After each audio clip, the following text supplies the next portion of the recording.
Hello, everybody. Hello, Gravitrons. I'm more gravity.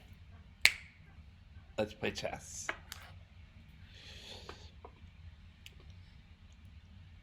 Let's see. Let's start with a 3 minute per side per game today. Sort of off the beaten path a little bit. I usually prefer 5 minutes, but this will be fun.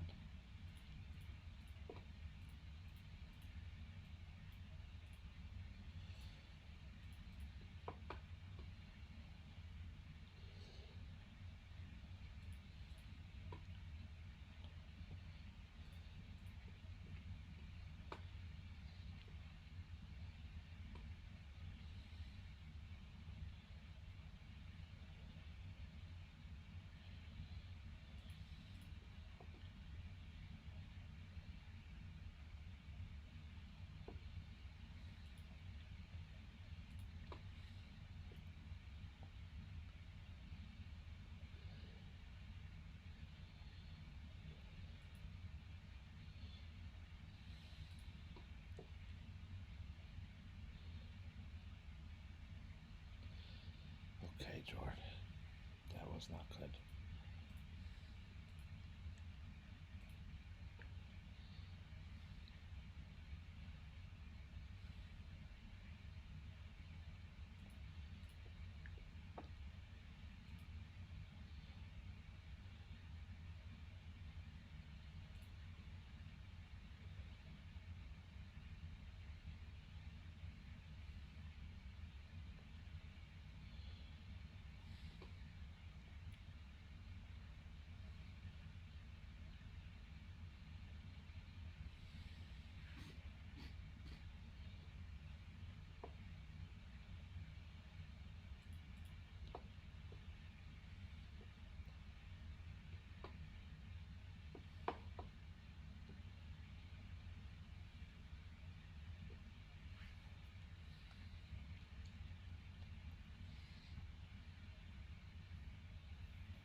Okay.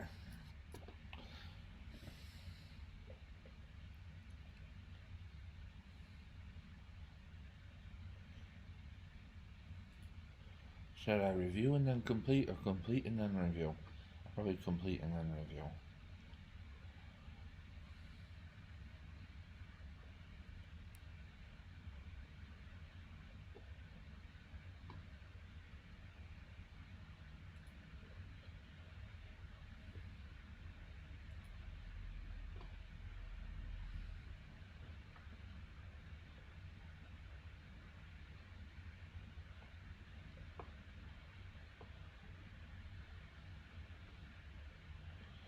Yes, I mean, one blunder, one bad move.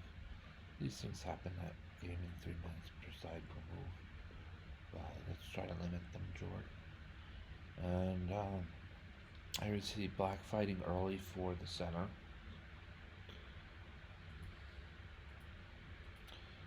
The move pawn to f4 was to, I believe, to restrict the knight from going to e5. I didn't think that was black's best option. So I developed my knight, but I might have also considered pawn to e5, as we see here that the computer torch 2 agrees with both of those moves, really, with e5 being slightly better. I'm going to open up the number of lines a bit here to show more breadth of chess lines. Also allow them to calculate for 10 seconds, 7 seconds longer than the previous setting I had them, where they were counting for 3 seconds.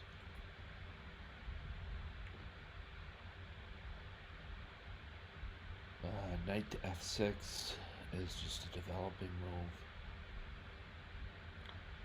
Bishop to d3. Now here, still for black, I would rather play e5 than whatever I played. Did I play e5? No. So at no point did I end up playing e5. And we'll see how that turns out. But I'm launching this early attack against white's queen so as to develop with tempo. And the calculations work out here that b takes c6 is the correct move for black. And when white backpedals to e3, I decided to support the bishop for a second, protecting 1, 2 protectors, 1, 2 attackers. Though you could also consider bishop takes e2 is probably pretty strong here. We see that's what it was. It's the second highest torch 2 indication. This would have been a good move here for black.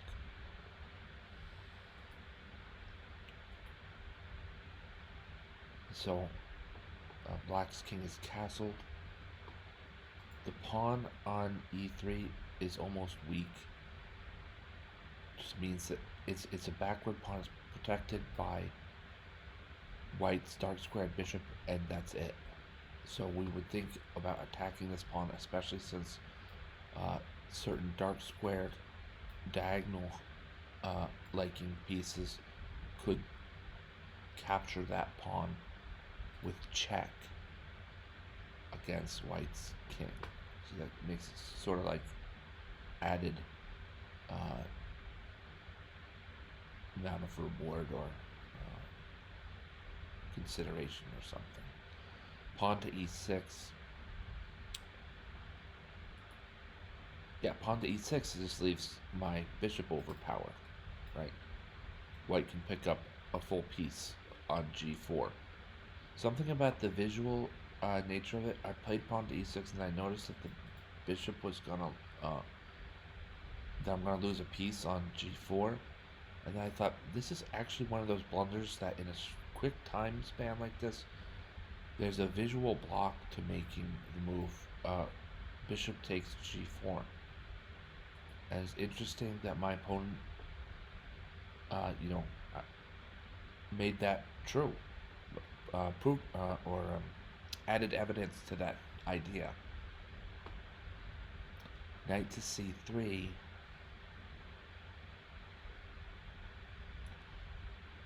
Allows black the chance to dump the bishop on e2 and therefore avoid losing a lot of material. This is exactly what I did. Bishop takes e2 and knight takes e2 is fine. And now black is better again with this outpost for I'm better in this position because of the outpost for black's knight on e4. This is incredibly strong. All the backup that black has for this knight. It's strong because it requires a strategic thought to undo this. White can undo this without losing a queen or a rook. This bishop won't this bishop will not undo this, but white would do well to play, I think, knight to c3 here. This is the kind of move that the computer, yeah, see? The computer's not going to notice that this is the best move for white. And knight to g3 might also be strong.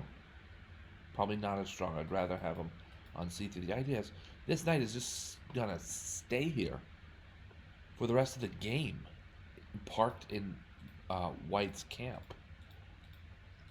And protected at that. There's no pawn that can go against him. The bishop cannot. So the king cannot. Well, as long as he's protected these pieces, the king cannot. The rook sure can if white wants to sacrifice the exchange. So can the other rook for the same reasons. The queen doesn't want to because she's so powerful that her loss, again, if the knight is protected, losing the queen, that's it. So that leaves this knight and only the knight on e2 to unseat the black knight here. So, the computer might not see it as now it's seeing knight g3 even. Yeah, see, you don't want knight g3 here either. That's the pawns in front of your king's. You're going to mess up the pawns in front of your kingside castle. Once in a while, a human can spot a move that the computers don't understand. The move is knight to c3. Then it captures. Yeah, you got these doubled pawns, but at least you don't have a knight parked in your half of the board. Anyway, so that's that. I got a little irie. I think the word is irie. Sounds like something they would say in Ireland. Actually, I do. I got a little irie about this. I don't know. I'm not mad. I'm just energetic and sort of maybe I'm a little bit more aggressive than I usually am. So anyway, the knight here, the move here is knight c3. My opponent missed it. The torch 2 missed it. This is the type of strategic and positional move that, if missed once, is often missed time and it's often missed over and over again. Plus, now it's not on, right? The pawn's at b3. This is no longer on. You're not going to play knight to c3 here and just lose the knight. Knight to g3 becomes the new best option. That's the thing that computers are missing, is that the knight just cannot stay. From a white point of view, the knight cannot stay here on e4. And I think sometimes in their calculations, you have to calculate out against the fact that the bishop is locked on dark squares. He will not unseat this knight. The pawns, well, I mean, maybe in some crazy world I advance to d3 and then c takes d3, but that's incredibly unlikely. The queen can't sacrifice herself. The rooks can. That might be. Sacrifice the exchange, and there's a different type of downside. But it has to be, the king cannot, this pawn isn't even close to getting there. It has to be this knight. This knight can't just sit here. He's on light squares, so I can't quite target that knight with my bishop, right?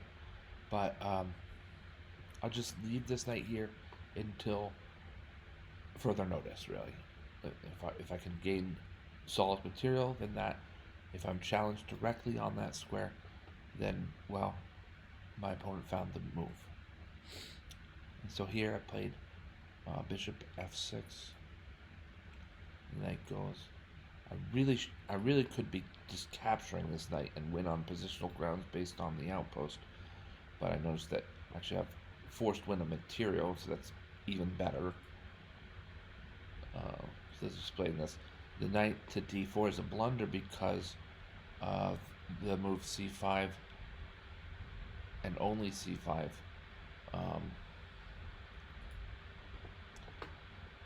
When that knight moves, he can't protect the bishop on the other side. Alright, we're going to kick the knight. Probably go somewhere like f3 would make sense, or e2, and then we just capture the bishop. Or, a lot of either or, right?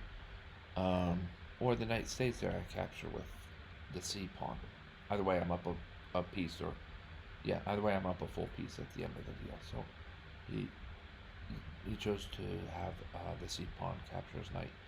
He or they, my opponent, he or they chose to have um, chose to lose his knight on d4. Probably the better of the moves, though. I'm not exactly sure. He wouldn't play maybe c4, and then pawn captures. You might be able to. I'm trying to make a way for White's dark squared bishop to have great scope, but I think it's just not there because of the fact that my bishop on f6 opposes that. So my opponent's move was good, and I captured the material, and now black is going to, you know, accumulate small advantages and try to trade off equal valued pieces. So black's doubling on the c file. I'm not worried about g5 because my bishop has very graceful retreat on e7. It's also still active.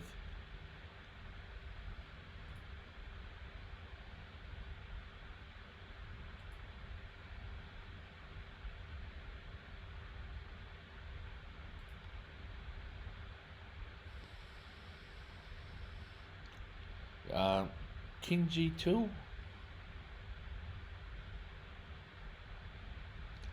It's not a good move. This says good. It's good, but from a practical and pragmatic standpoint, King g2 is bad. Right? Keep the king here, and the square to deliver check is adequately covered against the doubled rooks. Even if I triple, this square is still covered well enough. As soon as the king comes to g2, rook to c2 check also picks up the bishop on b2, and white is suffering far too much material to hold. Alright, and not only that, lose the bishop on b2. Soon enough, the c pawn, soon enough the c8 rook will be at c2, and then there's all kinds of checkmating threats and material winning threats on the horizon for black's rooks on white's second rank, as well as I guess the pawn falls too, but that's ancillary to the other ideas. My opponent played f5. So before we get this going, we are going to answer dangerous threats. So f5 contains ideas behind it, so we answer it by capturing. It seems like the knight is almost more powerful, and it doesn't see. You might look at this knight. He hasn't picked up, a queen and 3 pawns, or he hasn't picked up, both rooks with check or anything like. No, but he is doing, like I say, it's this very strong piece here, doing his job to take away options for white. Mostly options that white now doesn't have because of this knight being here. White doesn't have the options I'm highlighting. So that alone makes him a very, very strong minor piece. It's the strongest piece on the board right now. It's the best piece on the board right now. It's the strongest piece on the board. Now my opponent is going to double here, but this is just too little, too late, so to speak. And now I'm going to finish the game out via practice against the computer.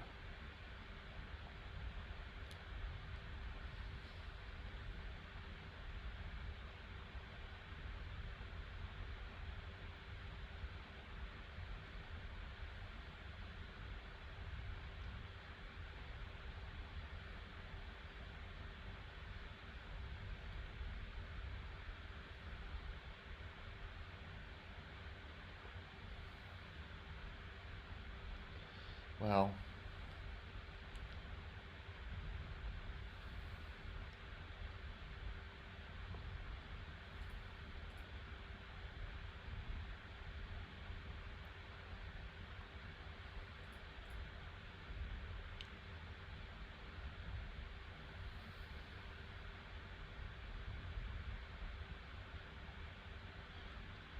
that's weird.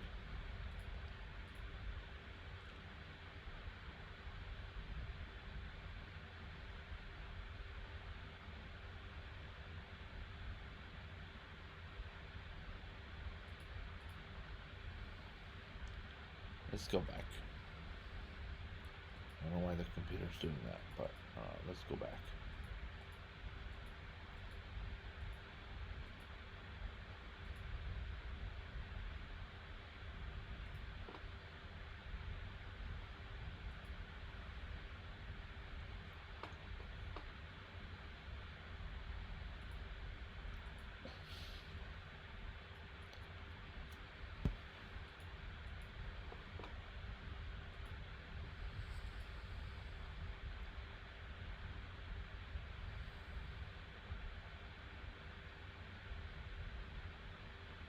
Oh, it's reacting to a forced mate. Oh, right, that makes more sense then. We normally wouldn't just sack your queen like that, but the black pieces have a forced mate on the board. So, uh, white's it's pushing uh, the mate farther and farther back, which is what computers usually do when either there's trouble beyond their calculation horizon. That's the farthest as they can calculate. I think also sometimes that's how computers are programmed to play when there's a forced mate. Make it the longest forced mate possible, and that in general will be the most difficult to find, or at least have that uh, tendency overall. So my opponent's trying to push the mate to a more difficult way. That's why you see computers often throw queens or rooks in front of a back rank checkmate. They're trying to push the mate uh, farther and farther away, as far away as possible. Anyway, I don't know. Yeah, that's my thoughts on that.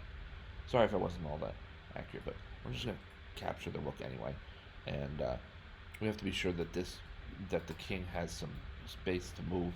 These pawns have moves to burn. There's moves to burn on the h pawn, so that we don't stalemate. Is the main thing I'm worried about here for black is stalemating uh, white's king completely. So we're just gonna be careful. Maybe grab a pawn here, and then structure a way to get my queen in on the attack. Sometimes you always look for two squares. Like sometimes it's just the square that the king is on, and one escape square, and then back, and that'll keep away any stalemate. So that's a good idea. You always want to think about keeping a void from stalemating your opponent when you're ahead by a lot of material, right? Or yeah, that's or how you have a force mate or something. All right. Well, that was fun. Let's see, was this game accurate? I'd love to find out if a game was accurate, and if there were any. We went over the one blunder where I would have dropped my bishop, but it was kind of visually uh, deceptive.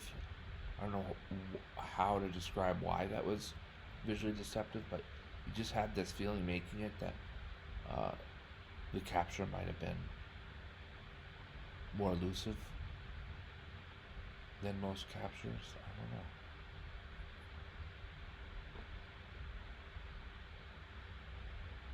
Okay, accurate. 87.3. That's getting there. That's kind of accurate. Um, uh, I'm not gonna say that's the game itself. 84.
Well, that's all for right now, folks. Thank you so much for watching. I'm More Gravity. Have a great night.